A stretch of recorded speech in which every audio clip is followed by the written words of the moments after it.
बनर्जी और श्री आशीष बारे जी, और मेरे सामने भारतीय जनता पार्टी के शुभचिंतक, विभिन्न पदाधिकारी, मोर्चे का पदाधिकारी और इस बाजार का जितने सारे दुकानदार भाई बहन, माताओं, बुजुर्गों, सभी को मेरा हार्दिक अभिनंदन, मेरा आंतरिक शुभेच्छा। বাংলায় বলবো দুই এক কথা বলি। হ্যাঁ, সব মিলে বলেন। দেখুন, বাংলাই বলি, শুনুন, যখন বাংলায় আপনারা শুনতে চাইছেন। প্রথমে যে কথাটা বলবো যে নালন্দা যে শিপটা চলছে কলকাতা থেকে পোর্ট ব্লেয়ার পর্যন্ত, সেই নালন্দার শিপটি কিন্তু এখানকার সাংসদ করে দেয়নি। উনি অনেক জায়গাতে, আমি ওনার লেকচার শুনছি, কিন্তু উনি লেকচারে বলছেন যে এটা নাকি উনি করিয়ে দিয়েছেন। গত 5 বছরে আমি পোর্ট শিপিং ওয়াটারওয়েজের মিনিস্টার, আমি কখনো দেখিনি যে পোর্ট শিপিং ওয়াটারওয়েজের মিনিস্ট্রি দপ্তরে একবারও এসে উনি এই বিরাট আন্দামানের যে সমস্যা, বিশেষ করে জাহাজের সমস্যা, সেই সমস্যা নিয়ে কখনো আমাদের কাছে আসেননি। মিথ্যে কথা বলে মানুষকে বোঝানো ক্ষণিকের জন্য সম্ভব, কিন্তু বাস্তব আয়তনে, বাস্তব প্রেক্ষাপটে সেটা ধরা পড়ে যাবে। আজকে আমি তো পোর্ট শিপিং ওয়াটারওয়েজের মিনিস্টার, তো আমি তো ওনাকে কখনো আমার দপ্তরে দেখিনি। ইভেন আমি ওনাকে পার্লামেন্টেও খুব কম দেখেছি। আমি এটা বললাম, পার্লামেন্টেও খুব কম দেখেছি যে আপনাদের বিষয় নিয়ে আলোচনা করবে। আজকে মাননীয় প্রধানমন্ত্রীজি যে ইচ্ছা, বিকশিত ভারত, কেন বিকশিত ভারত বানানোর ইচ্ছা, এটা আগে কেন চিন্তা করেনি অন্য কোনো সরকার? কারণ তাদের ভিতরে কোনো চাহিদা ছিল না। চাহিদা শুধু ছিল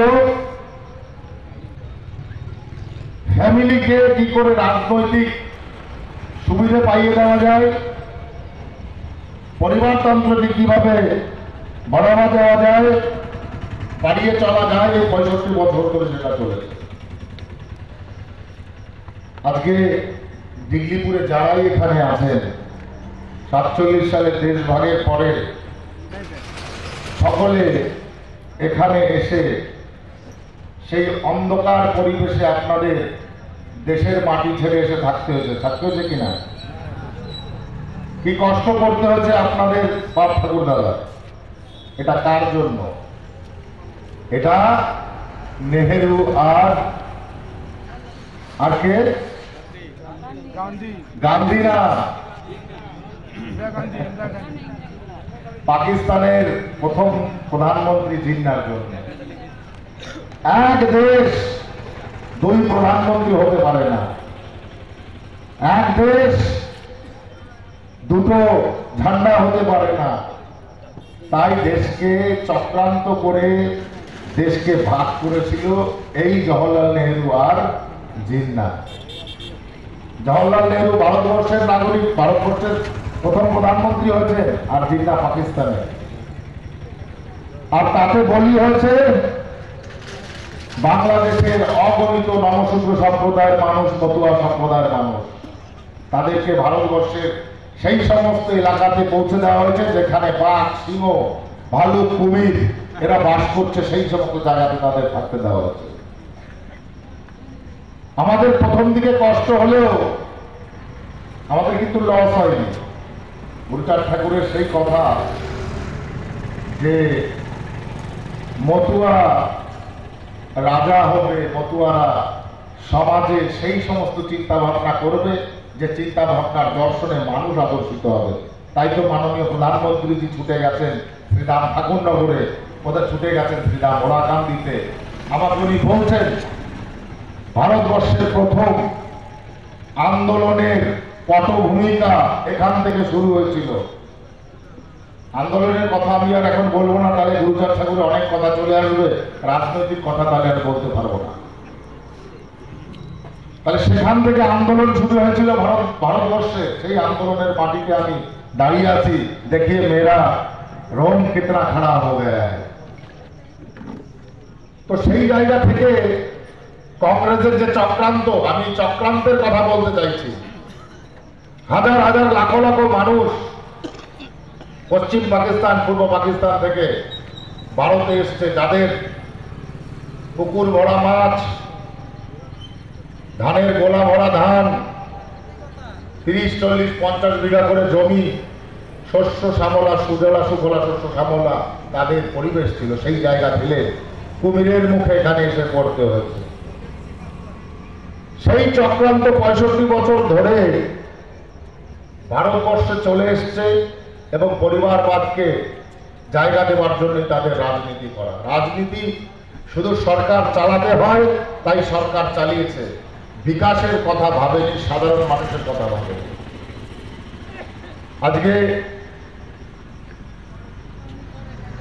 সারা পৃথিবীর মধ্যে পঞ্চম বৃহত্তর অর্থনৈতিক দেশ হিসাবে ভারতবর্ষ গণ্যিত হচ্ছে। কেন? আজকে ভারতবর্ষের যে ডেভেলপমেন্ট, ভারতবর্ষের যে উন্নয়ন, সেই উন্নয়নকে পাথেয় করে মাননীয় প্রধানমন্ত্রীজি দিনের পর দিন ছুটে চলেছেন।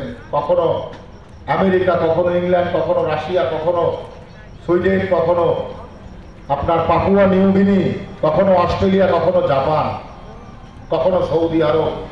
সেখানে প্রভাবিত হয়ে আজকে রাম মন্দির তৈরি হচ্ছে সৌদি আরবে। আপনারা অবশ্যই জানেন যে বিশ্বের সবচাইতে উচ্চতম রাম মন্দির আজকে সৌদি আরবের মতো জায়গাতে রাম মন্দির নির্মাণ করতে আমরা সফল হয়েছি। এটা আমাদের কাছে বড় অ্যাচিভমেন্ট।